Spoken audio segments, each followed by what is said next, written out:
அனைவருக்கும் வணக்கம். பாதி படிப்பகத்திலிருந்து பிஇஓ தேர்வுக்கான வினாவிடைகளை பதிவிட்டு வந்துட்டு இருக்கோம். இது அதனுடைய தொடர்ச்சியான ஒரு காணொளி.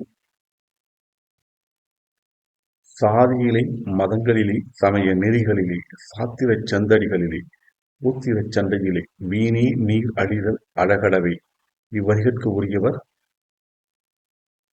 ராமலிங்க அடிகள்.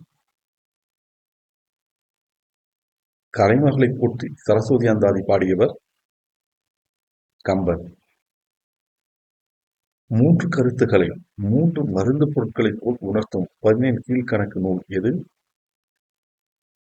திரிகடுகம். சுரிதகம் எந்த பாவகையின் உறுப்பாகும்? கலிப்பா. தொல்காப்பிய சிறப்பு பாக்கிரம் யாரால் பாடப்பட்டது? பனம்பாரனர். திரைப்படமாக வந்து குடியரசுத் தலைவரின் பரிசு பெற்ற மலைக்கள்ளன் நாவலை எழுதியவர் நாமக்கல் கவிஞர் வே. ராமலிங்கம் பிள்ளை. சிலப்பதிகாரம் உணர்த்தும் உண்மைகள் எத்தனை? 3.